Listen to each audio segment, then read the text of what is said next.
perempuan itu dianggap aib. Kalau ada anak perempuan lahir, diambil, dikubur hidup-hidup. Coba, zaman jahiliyah perempuan bisa ditukar-tukar. Judi, kalau kalah kak pakai istriku satu malam. Itu perempuan zaman jahiliyah. Tugasnya hanya 3. Dapur, kasur, sumur. Sumur, dapur, kasur.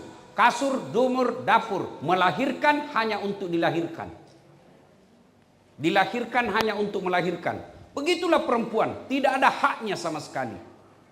Alhamdulillah turun Islam. Masyarakat waktu itu disebut masyarakat jahiliyah. Dan salah satu ciri masyarakat jahiliyah itu perempuan diperjualbelikan, bahkan boleh ditukar-tukar.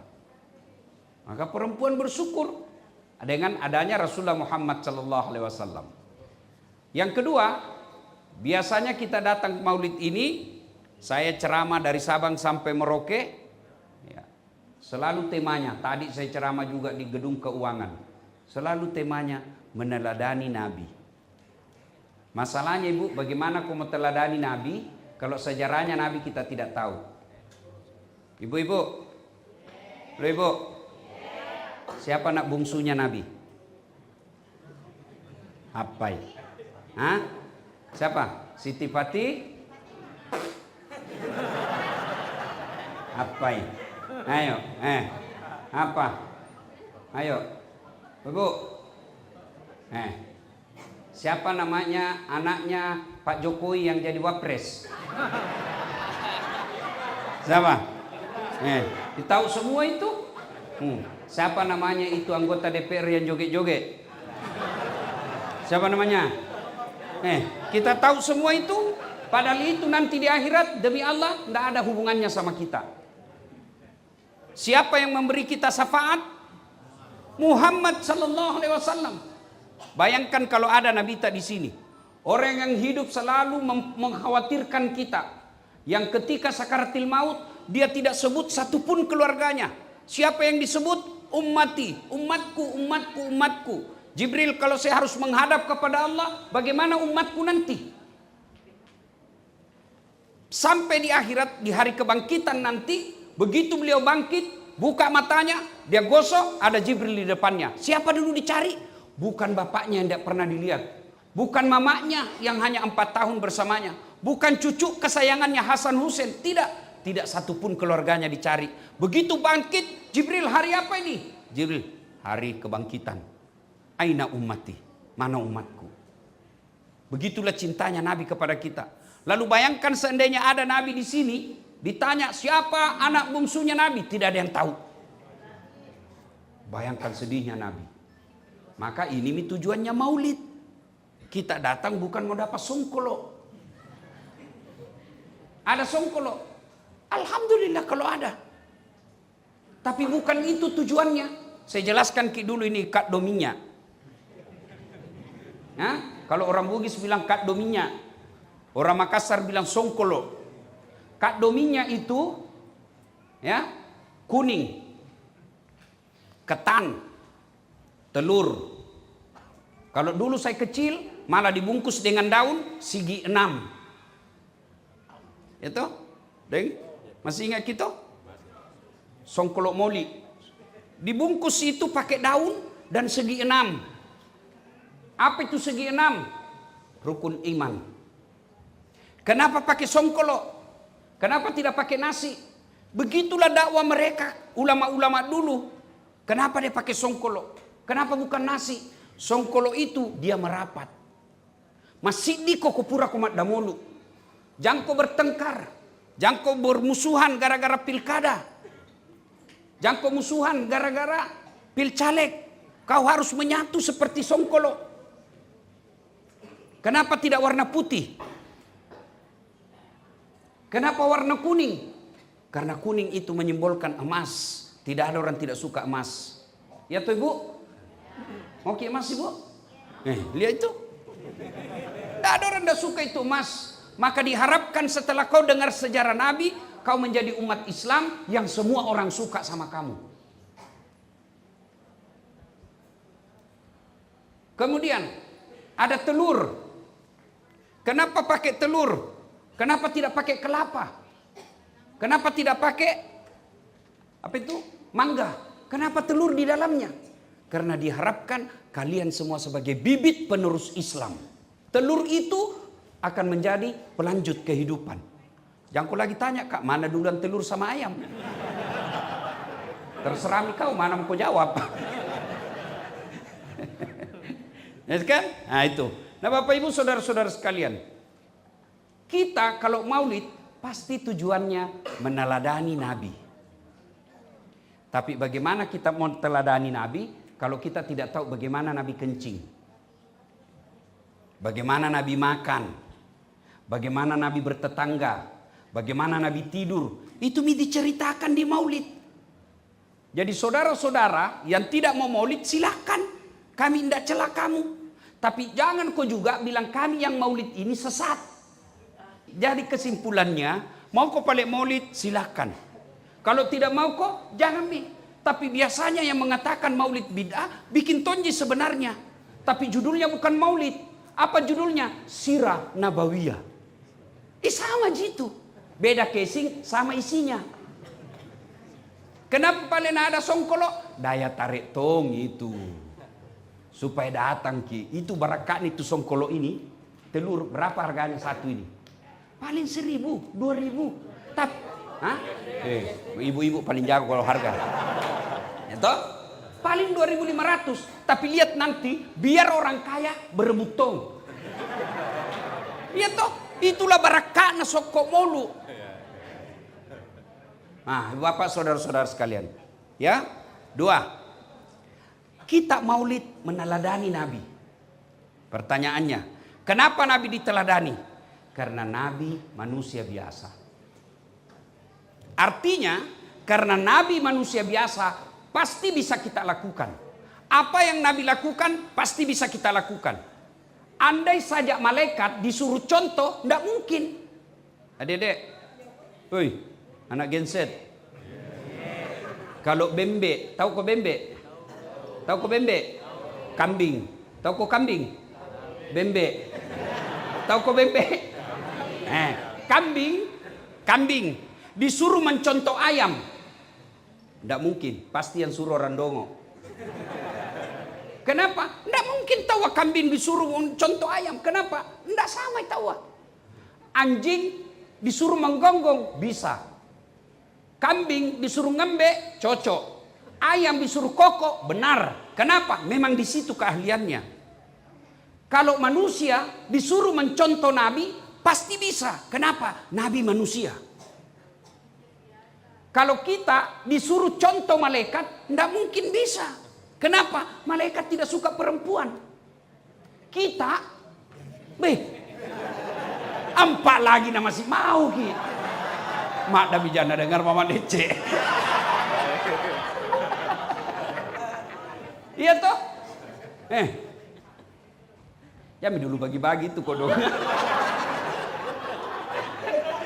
Pacetong. Simpan dulu. Mengganggu konsentrasi. Pasti dalam pikir aku balik habis sama saya ini.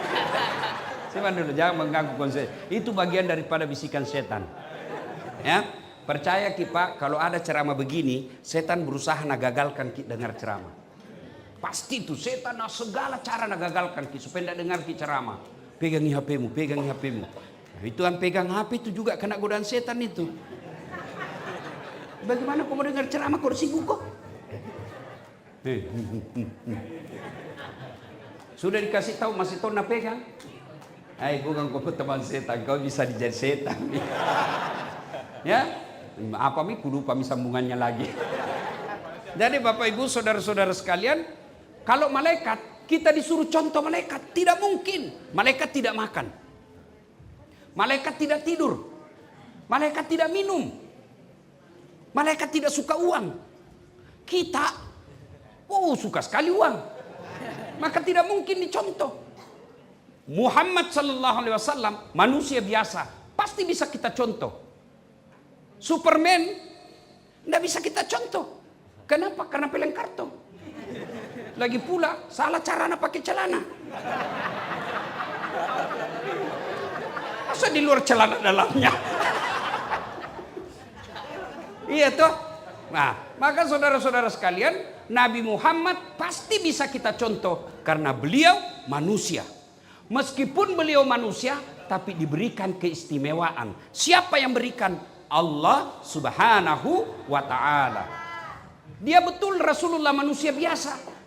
Betul manusia biasa. Kita sama sama Nabi. Nabi tidur. Kita juga tidur. Tapi Nabi sedikit tidurnya. Kita sedikit-sedikit tidur. Ya. Nabi kita makan. Nabi juga makan. Tapi Nabi kalau makan berhenti sebelum kenyang, makan setelah lapar. Kita sedikit-sedikit makan. Beda sedikit sama Nabi kita. Ya. Kita berkeringat. Nabi juga berkeringat. Cuma keringatnya Nabi jadi parfum. Harum. Keringatnya Nabi diperebutkan para sahabat. Keringat tak? Cium aku sendiri. Tapi yang pasti mampu kita contoh. Nah, apanya kita contoh Nabi? Satu. Nabi itu Bu, sebelum lahir menderita Mi. Coba. Masih dalam perutnya meninggal Mi bapaknya. Yatim Mi. Sehingga kita dulu orang Bugis ada keyakinan kalau ada meninggal dalam rahim ibunya na meninggal bapaknya bisa mengobati becek. Tahu gitu becek kan? Itu yang ada becek yang di sini tuh ayah kadang dia bilang kalau anak mati bapaknya dalam rahim na mati bapaknya na obati matata. Tidak tahu benar atau tidak tapi tidak pernah kubuktikan. Itu. Nah, lahir Nabi hari kedua. Hari kedua setelah lahir, nah ambil mi ibu susunya. Halimatus Sa'diyah. Berapa lama di ibu susunya? 4 tahun. Tahun keempat, Nabi usianya bawa kembali ke ibunya. Bersama Aminah. Usia 6 tahun, Nabi bilang mama, nah, kita pergi ziarah kubur. Kita pergi ziarah kubur nak. Di Yastrib. Yastrib dulu namanya, sekarang Madinah. Loki yolo minta ki buruk nambokmu. Itu berarti boleh ziarah kubur. Yang tidak boleh minta-minta dikubur. Ada orang minta-minta dikubur? Ada. Saya masih ingat waktu ku kecil dulu. Kalau pengantin baru tuh suruh pakai kemeja baru, lipas sakbe, suami istri. Datang itu dibawa sama bapaknya, pergi ziarah kubur neneknya. Oh, Ambo, engkau tuh kasih apomu, sila lo na boting, ilo doang ngi kasih nama lampe sungai na. Pak, itu cucumu kasihan, baru pengantin, doakan ngi panjang umurnya, murah rezekinya. Kenapa orang mati diminta doakan ki? Tak balik orang hidup doakan orang mati, bukan orang mati doakan ki. Nah, sudah ziarah kubur, balik Nabi. Balik nih. Ingat Bu, kakeknya Nabi Abdul Muttalib termasuk tokoh disegani di Mekah. Banyak juga pesuruh pegawainya. Disuruhlah menemani Aminah beserta Rasulullah pergi ziarah kubur. Pulang dari Yastrib di desa bernama Afwa. Desa Afwa namanya, malasai makna Nabita. Aminah sakit. Lalu sakit, panas, demam, meninggal. Usianya Nabi waktu itu Pak 6 tahun. Meninggal ibunya Fatimah, Nabi sampai sedih dan pingsan. Beberapa saat beliau pingsan, akhirnya direndam di air. Baru dia bangun. 6 tahun ibu yatim piatu nih. Ada di sini 6 tahun yatim piatu? Ada? Ada? Angkat tangan tak? Siapa yatim piatu usia 6 tahun? Tidak ada toh? Nabi 6 tahun sudah yatim piatu. Diambil sama kakeknya Abdul Muttalib. 2 tahun bersama kakeknya, meninggal lagi kasihan. 8 tahun Nabi meninggal kakeknya. Diambil oleh pamannya Abi Thalib. Dipanggil sama Abi Thalib, usia 12 tahun, Nabi sudah mulai dagang. Berdagang ke Syam. Itu Syria sekarang. Itu Lebanon sekarang. Jalan kaki itu Pak. Pakai onta. Kadang naik di onta, kadang turun. Sampai di Syam, ada pendeta namanya Bukhairah. Dari kejauhan dia lihat. Goyang Nabi, diikuti di atas onta. Kemana itu Nabi? Diikuti oleh awan. Nabi itu tidak pernah disentuh secara langsung matahari. Masya Allah. Pendeta Bukhairah dari dalam gereja dilihat, ini kitab pernah dijelaskan dalam Injil. Ini ciri-ciri kenabian. Jadi orang pertama yang mengenali kenabiannya Nabi adalah seorang pendeta. Namanya pendeta Bukhairah. Dia panggil Abi Thalib. Amurena Nabita. Abu Thalib. Tal. Besti. Itu kalau saya cekeli. Sini saya kok. Karena kenapa? Ini pendeta Bukhairah penasaran Ki. Ada 3 tanda-tanda kenabian menurut Injil. Injil Barnabas. Ya, pertama dinaungi oleh awan. Yang kedua namanya Ahmad. Dia tanya Abu Thalib, apamu ini? Kemanakanku? Siapa namanya? Ahmad. Muhammad. Ciri kedua masuk. Penasaran, panggil. Ahmad, ta'al. Sini. Bisa saya lihat belakangmu? Dia buka belakangnya, langsung dia bilang, ada babak. Tahu bahasa babak toh? Beda tong kope. Kalau kope itu begini. Beda tong tompel. Kalau tompel di sini. Sini babak. Saya ada babakku. Ada babakku saya di belakang. Tapi dia tidak di sini. Di sini saya babakku ini. Jadi kalau saya meninggal nah hilang kepalaku bisa kan ditandai. Ada babaknya di belakang. Ya kan? Nah, akhirnya pendeta Bukhairah yakin ini nih Nabi akhir zaman yang dijelaskan oleh kitab kami. Lalu dia panggil Abu Thalib. Abu Thalib, bawa cepat pulang ini kemanakanmu. Kalau nak dapat orang Yahudi nak bunuh. Balik. Kemudian usia 16 tahun Nabi sudah mulai berperang. Coba. Usia 16 tahun kita sekarang main game. Usia 14 tahun anak-anak kita sekarang membunuh. Itu di Konawe 14 tahun dia bunuh anak-anak. Nabi usia 16 tahun berperang. Tapi beliau bukan maju di depan. Apa tugasnya? Bukan perang waktu itu, perang membela agama. Karena belum ada agama Islam waktu itu. Perang antar suku. Perang kelompok. Di mana biasa terjadi perang kelompok? Ya? Kan dia itu. Ya kan? Dulu waktuku masih sekolah, Kelapa 3. Ya kan? Sekarang tidak ada semua itu. Ya, sudah. Apa tugasnya Nabi waktu perang waktu itu? Tugasnya menyediakan anak panah. Nah, usia kemudian 25 tahun mulailah ada seorang janda Makkah. Kenapa kita langsung bilang janda paling kaya di Makkah.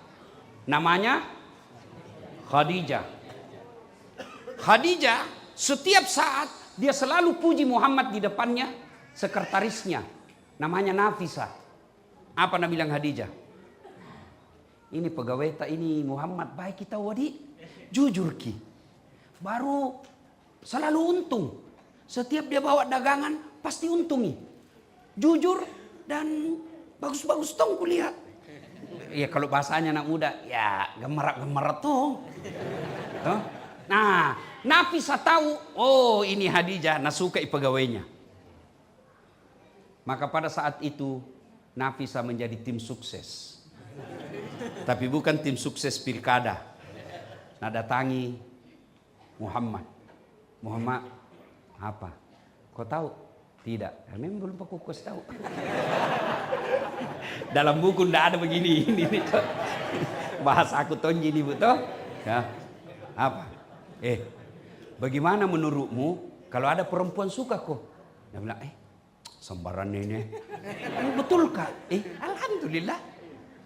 Tapi ini perempuan lebih tua dari kau. Dia bilang, tidak masalah Ji. Tapi 2 kali mi janda. Dia bilang, tidak apa-apa Ji. Tapi dia bosmu. Dia bilang, tidak apa-apa. Yang jadi masalah, betul karena suka kak. Dia bilang, tanam aku cikali. Tanam aku. Nake pun urusan. Pergilah kepada Khadijah. Bunda, apa? Kita oke? Enggak. Kami belum pakai ikut. Apa? Bagaimana kalau ada laki-laki suka sembaran ini? Betul kak? Betul. Iya. Alhamdulillah. Tapi dia lebih muda dari bunda. Tapi tidak ada masalah. Tapi dia pegawai tak. Tidak ada masalah Ji. Yang jadi masalah, betul karena suka kak. Nah bilang, tanam lagi. Ini disebut tim sukses yang menjaga kedua belah pihak. Tidak mempermalukan kedua belah pihak. Beda tim sukses pilkada. Saya waktu lihat itu orang protes soal caleg, saya bilang, dupa kok. Bahasaku, ndapa mako. Kenapa? Karena kau pilih karena nak sogok kok. Kan sebelum pil caleg dulu itu setiap saya ceramah tabligh akbar, jangan kau terima 300.000. Kau tidak kaya kalau kau terima 300.000. Kau tidak miskin kalau kau tolak 300.000. Tapi yang pasti kalau kau terpilih itu yang bayar kau, jangan kau heran dia akan hancurkan negaramu. Kau lihat mi sekarang, baru mah kau. Mau kau. Jangan kau heran kalau dia joget, kan memang artis. Artis kau pilih, ya wajar lah kalau dia joget-joget. Apa? Yang baik adalah ambil kau pelajaran tahun ini, ingat kau terus 2029 nanti jangan kau lagi menerima sogo. Itu jalan keluar yang terbaik. Bukan bakar anggota DPR. Dia itu kasihan orang, tidak ada salahnya meninggal 5 orang di Makassar. Akhirnya ada orang menjadi janda, meninggalkan anak yang masih kecil. Demi Allah yang ikut membakar dan menyebarkan berita bohong itu, kamu bertanggung jawab nanti di akhirat. Ya. Apalagi kalau kau sebarkan itu berita bohong. Benar saja kalau Islam mengancam keselamatan, tidak boleh kau sebarkan. Itu benar, itu berita. Tapi kalau kau yakin ini bisa rusuh orang, dosa kalau kau sebarkan. Apalagi kalau memang berita bohong. Islam bukan cuma mengenal amal jariah, tapi ada juga disebut dosa jariah. Bayangkan itu, berapa itu kantor DPR Makassar, berapa kerugiannya? 300 miliar lebih. Siapa yang bayar nanti? Itu dikasih naik lagi pajakmu.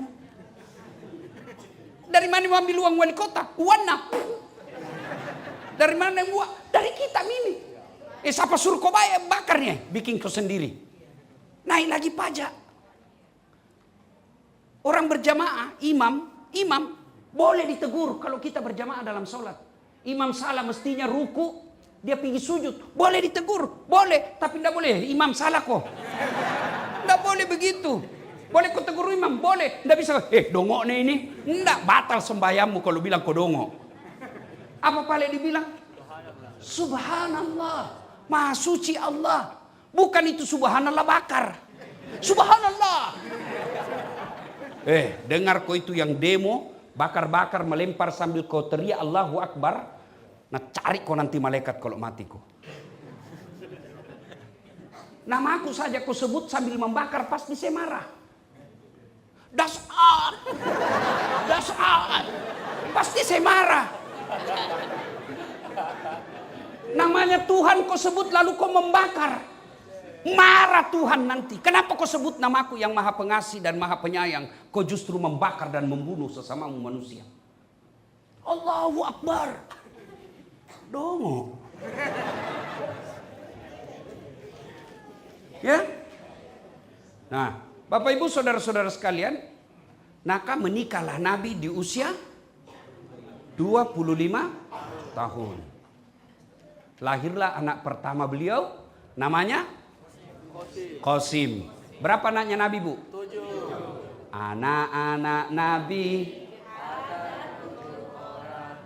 3 laki-laki, 4 perempuan. Pertama Abdullah, Ibrahim, Zainab, Ruqayyah, Ummu Kalsum, Fatimah. Berarti Fatimah terakhir? Bukan. Itu urutan berdasarkan jenis kelamin. Anak terakhirnya namanya Ibrahim. Anak pertamanya namanya Qasim. Makanya Nabi juga disebut Abul Qasim atau bapaknya Qasim. Kalau saya bapaknya Ece. Kenapa Ece? Karena Bugis. Begitu dibilang Ece, pasti orang bilang Bugis. Jenenge siapa? Ece. Enggak mungkin Jawa.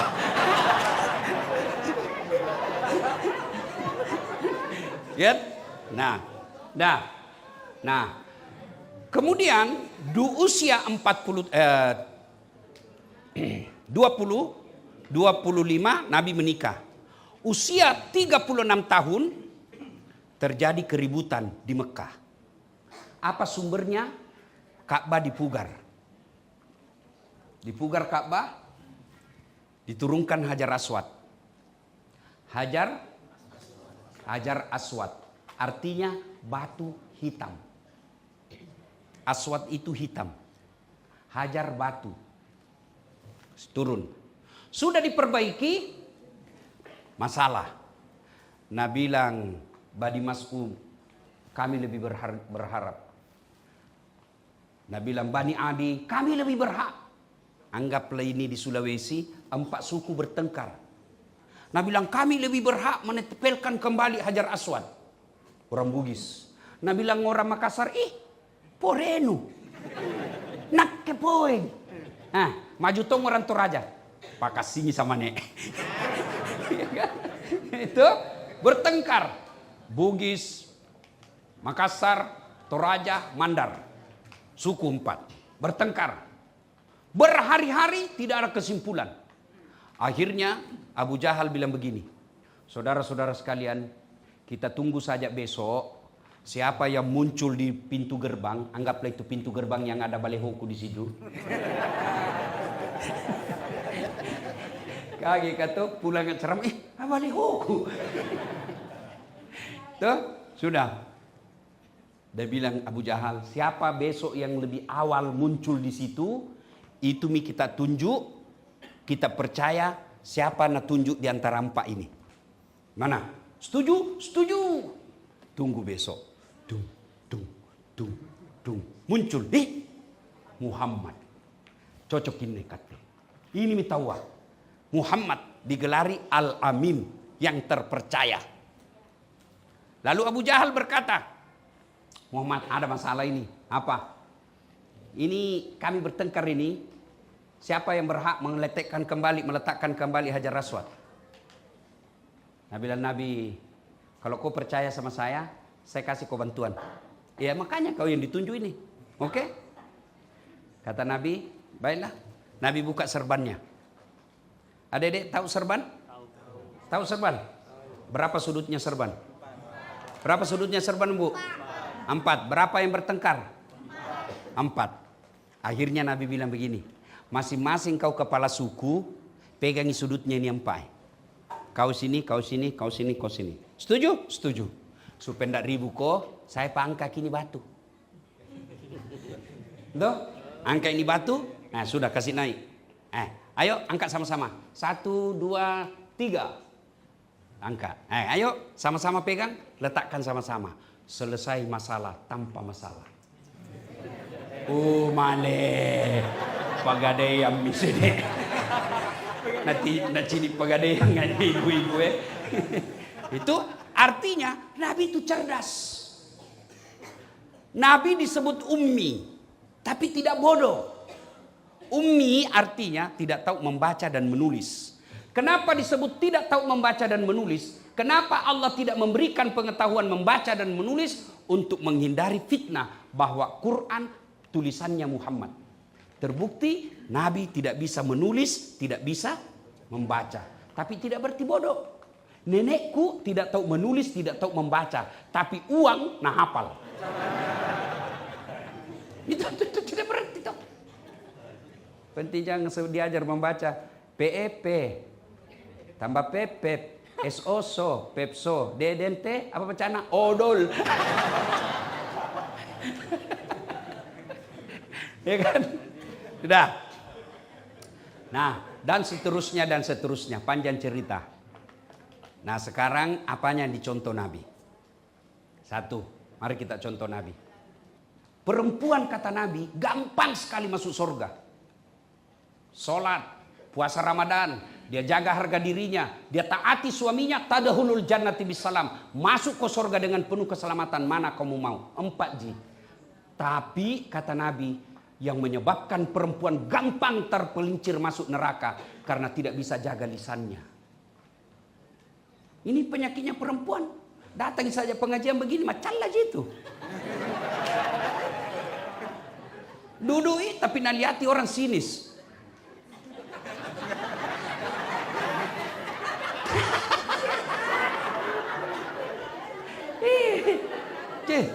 Pakaian orang nacalla semua. Orang pakai gelang dian sibuk. Motong pakai emas normal saja. Urusan orang, susah kok kah? Bu, kalau ada kita dapat begitu kumpulan, tinggalkan. Jangkik gabung. Ada grup WhatsApp di dalamnya banyak tukang gosip, tinggalkan. Bukan kita memutuskan silaturahmi, tapi kita menghindari dari hati yang busuk. Kalau kita tahu majelis taklim itu dengar ceramahnya cuma 30 menit, gosipnya 3 jam, tinggalkan majelis itu. Maka mulai hari ini bertetangga boleh, bermajelis boleh, grup WhatsApp boleh. Tapi kalau banyak tukang gosip, lebih bahagia, lebih besar faedahnya ditinggalkan itu grup. Apalagi? Kita dengar Nabi pulangi ceramah Pak, pulangi dakwah, ketuk pintu. Assalamualaikum ya Khumairah. Tidak ada jawaban, ketuk lagi. Begitu Nabi kalau ketuk pintu.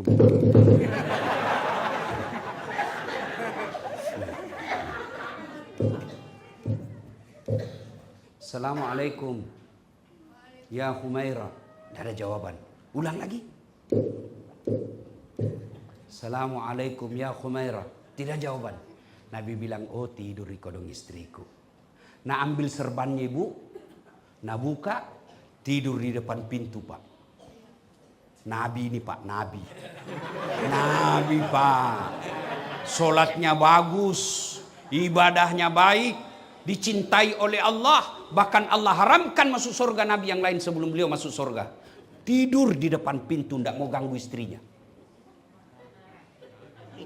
Bangun istrinya, buka pintu, Nabi kaget. Apa dia bilang Nabi? Ya Khumairah, maafkan saya. Terlambat kak pulang tadi malam. Sehingga saya tidak bisa temani kau tidur di dalam kamar. Masya Allah. Ada suami begitu di sini. Bagaimana Pak Polis? Ada. Ada. Berdoa mudah-mudahan kita semua bisa menghargai istri. Bukanlah laki-laki kata Nabi, bukan bagian dari umatku suami yang tidak pandai memuliakan istrinya. Biasa Mama Nece itu mengadu sama mamaku. Kenapa itu Ustaz? Semua mau dia urus pakaiannya. Tidak pernah kita dikasih kesempatan.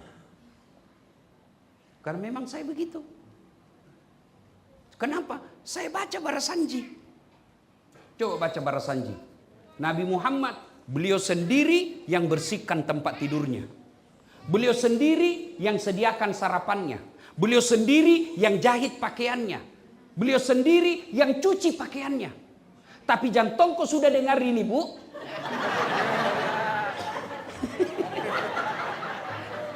Kok kasih suamimu. Pak, pergi mencuci. Nah bilang suamimu, baiklah saya cari pencuci yang lain.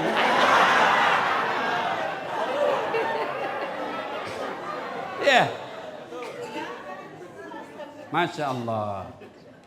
Itu Nabi Pak mah. Tidak pernah menyakiti hati istrinya.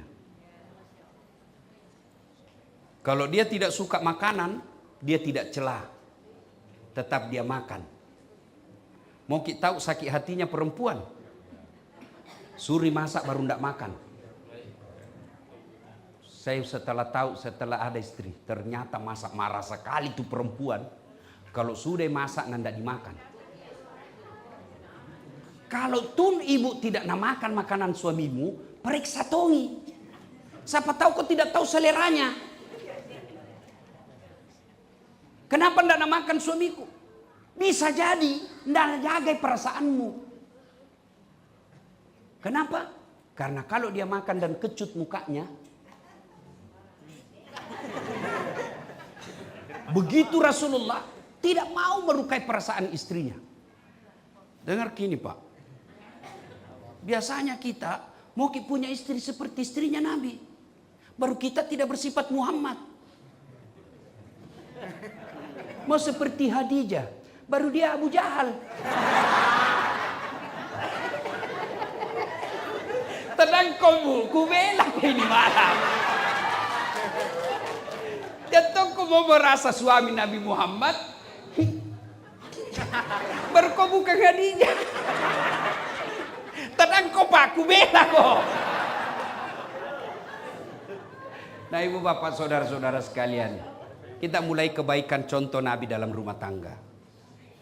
Ya, kalau kita tidak senang, sabar. Jangan bertengkar tiap hari. Kalau orang kaya bertengkar, masih dibilang enak makannya, bagus mobilnya, mewah rumahnya, kemana saja dia bisa naik pesawat bisnis kelas. Meskipun dia bertengkar, paling tidak enak aduannya. Kalau kita yang ngontrak-ngontrak, jelek toh suami. Istri tak juga busuk muluna. Bocor rumah, makan seadanya, bertengkar kok lagi terus. Apa itu kau dapat? Dunia menderita, akhirat lebih-lebih. Dan heranku saya tiap hari bertengkar, hamil lagi.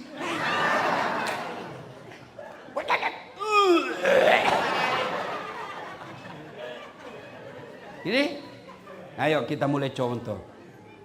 Nabi menjaga wibawa istrinya.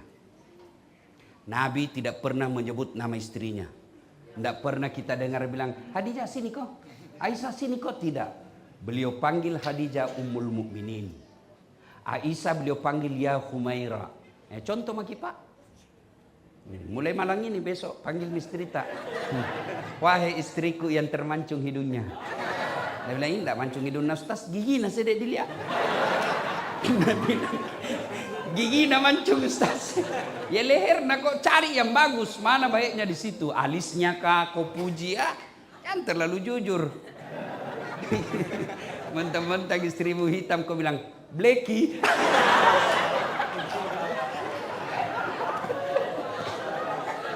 Kan? Nah, ayo. Bagaimana? Kenapa rumah tangga ibu? Dengar dulu. Kenapa rumah tangga suami istri tidak saling menghormati? Coba. Hah?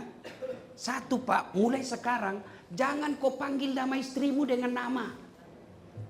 Panggil nama khusus. Minimal kau bilang mamanya. Siapa nama anak pertamamu? Misalnya saya, Ece. Saya panggil mamanya Ece. Tidak saya panggil Nora. Sini kok. Wih, kasar kamma. Panggil itu. Itu budaya orang Bugis dulu. Maka ada makna. Yuati. Ambokna beduh. Ambokna lah kemang. Ya toh. Menghargai. Masa suaminya orang kau panggil kita? Terserah kita Pak, tetanggamu. Suamimu terserah kau. Siapa gaji kau? Siapa belikan kau rumah? Ini biasa perempuan kadang-kala tidak masuk di akalku. Marah sama suaminya, nah suruh pilih. Marah sama mertuanya, kurang ajar. Datang mertuanya, bengkok terus mukanya. Kapan kita datang mak, baru kapan kita pulang?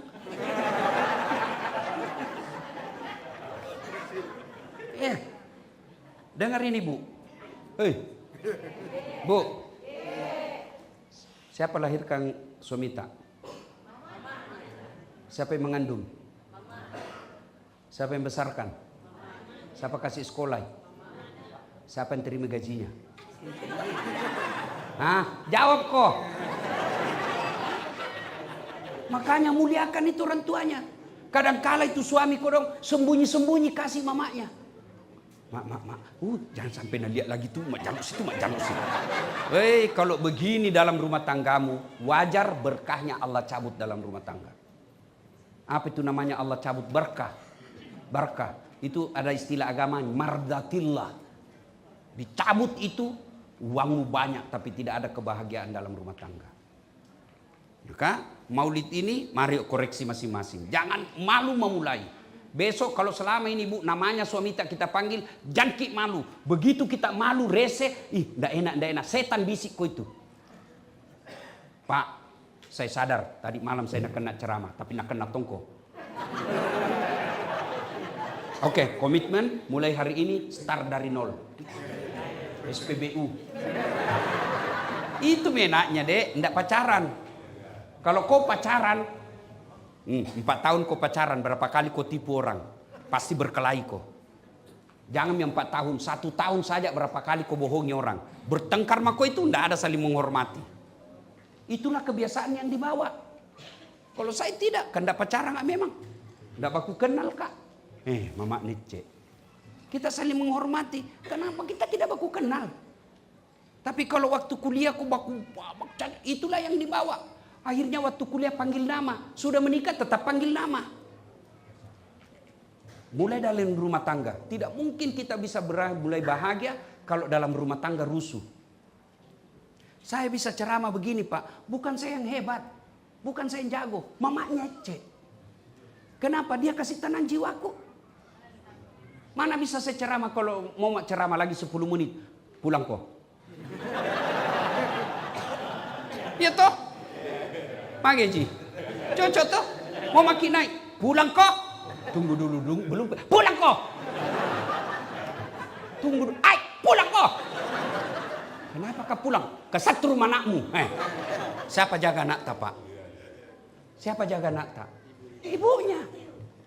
Saya itu bersyukur, pulang kak, anakku pandemi mengaji, anakku banyak hafalannya, anakku pandai sholat, tidak mungkin saya, kenapa? Karena saya harus keluar, itulah gunanya istri. Kita juga di rumah, bagaimana suami tak mau tenang perasaan di telepon tidak pernah kita ada di rumah. Di mana kok? Dia banyak nak tanya lu. Itu kebiasaan pacaran itu. Di mana kok? La haula wala quwata illa billah. Di mall kaine. Baru kita datang bertanya sama kok. Itu jam 10. Di telepon lagi jam 2, di mana kok? Banyak nak pertanyaan lu kerja sama kok di situ. Di mana Kika? Lagi di salon. Sore nak telepon lagi tuh istrinya, di mana maki ini mau mak pulang. Banyak nak tanya nu deh. Pergi kak yoga. Apa ya? Tuh, malam di telepon, di mana kau ada mak di rumah kau dong ini mau makan. Dia bilang, makan saya mak kau di situ ada jindomi di situ nu masak. Kalau begini sih Pak Nestri tak Pak. Jangan kau cerai jandai. Tambah jadi 2. Apa? Tambah misalnya. Apa yang mau diharapkan istri seperti itu? Apa mau diharapkan? Apa mau diharapkan? Kau mau periksa suamimu, caranya harus sopan. Di mana? Jangan tanya di mana. Pak, ini Ecek lagi belajar ngaji. Biasa di mana kita? Nah, itu dia merasa tidak diinterogasi. Baru kau telepon di mana kau? Di kantor. Coba dia video call. La haula wala quwata illa billah. Makalah karena kita semua pelakuna. Ya? Nah, sampai jam berapa ini? 11. Sampai 11.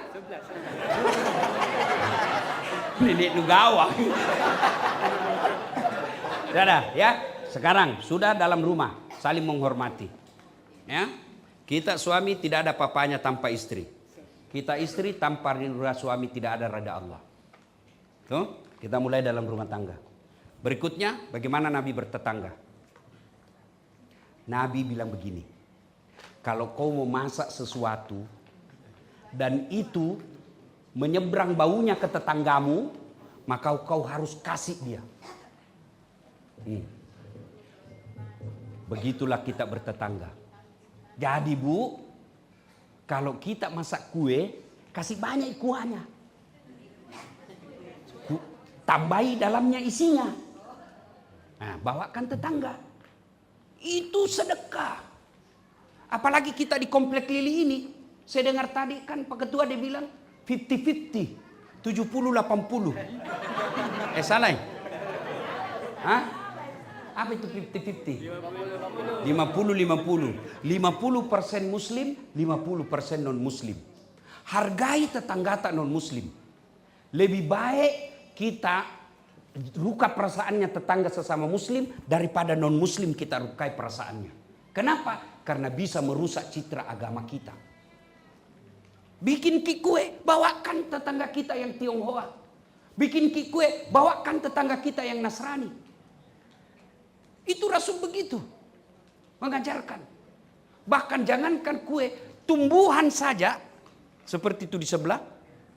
Kalau menanam begini, nah menyeberang ranting pohonnya ke pagarnya tetangga yang punya yang menyeberang.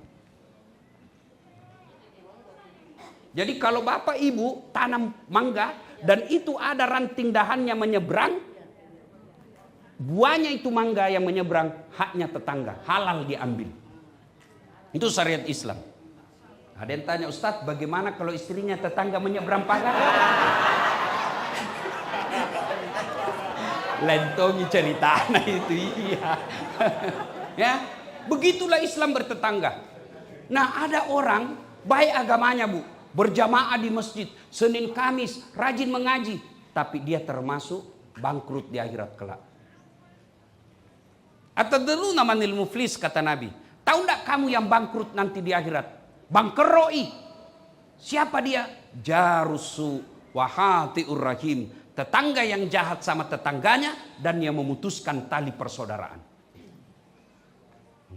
Dia biar baik sholatnya, tapi tidak ada yang suka bertetangga, orang bangkrut nanti di akhirat. Ini kita kadang-kala bertetangga belakang rumah, bertengkar gara-gara parkir. Ya, depan rumah bertengkar gara-gara sampah. Samping kanan rumah bertengkar gara-gara binatang ternaknya. Kirinya rumahnya bertengkar gara-gara gotnya. Orang begini biar kau rajin berjamaah, kamu tidak ada nilainya di hadapan Allah. Itu Islam itu sangat. Kenapa orang Bu kalau berjamaah, Bapak coba lihat, kalau berjamaah, kenapa Nabi menganjurkan kalau kau pergi berjamaah di masjid pakai parfum? Apakah itu bau parfum sampai kepada Allah? Apakah parfum itu untuk menyenangkan Allah? Bukan. Itu tujuannya apa? Supaya bau badanmu tidak ganggu orang di sampingmu. Disuruh sikat gigi kalau subuh terutama. Kenapa? Siapa tahu tadi malam kau sudah makan pete. Kau takbir tidak sikat gigi. Oh, bau toni kalepakmu. Allah. Di sampingmu lahul. Tujuannya apa itu? Supaya kau tidak ganggu orang kiri kananmu. Artinya apa? Supaya kau tidak jadi masalah dengan tetanggamu. Ada yang biasa egois, putar band, musik keras sekali. Sampai tetangganya tahu. Nah bilang apa? Kenapa? PCD-PCD-ku. Atau listrik-listrikku. Rumah-rumahku. Urusanku. Apa kalau Nabi bilang tetangga tak? Rumah-rumahku. Pintu-pintuku, telinga-telingaku. Kenapa musikmu masuk di telingaku? Nabi bekerja, syaratnya halalan, thayyiban, wasi'an. Halal, baik, banyak. Banyaknya nomor 3. Halalnya nomor, baiknya nomor, jangan dibalik. Kita cari uang, banyaknya dulu nomor 1, halalnya nomor 14. Akhirnya apa? Halal haram hantam. Jangan sampai kita cari nafkah menghalalkan segala cara. Nabi penuh kesusahan hidupnya. Tapi tidak pernah kita dengar Nabi minjam duit. Hati-hati yang suka pinjol. Berapa banyak rumah tangga berantakan gara-gara pinjol. Pinjaman online. Dan menjengkelkannya saya natagi. Ustadz, saya mau menghindar dari riba.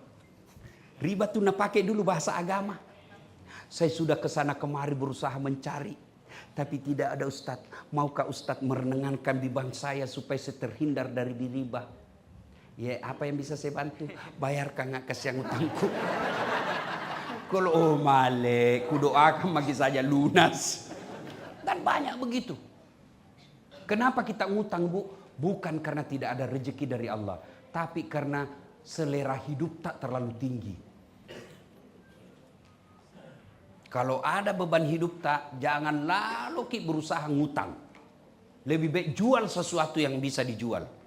Tidak biasa-biasa. Dia bilang ada utangku, jual HP-mu. Ada utangku 1 juta, jual HP-mu. Jangan juga keterbiasa ambil utang. Utang itu kata Nabi, 1 membuatmu pembohong. Ada mi?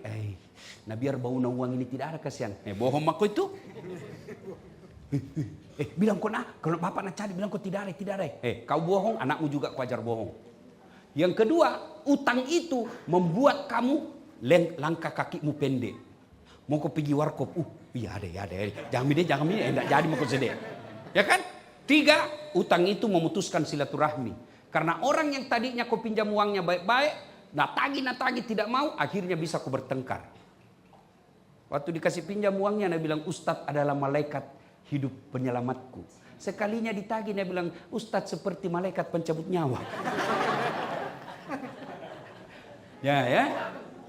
Contoh, selera hidup yang membuat utang, jilbab. Beli jilbab boleh.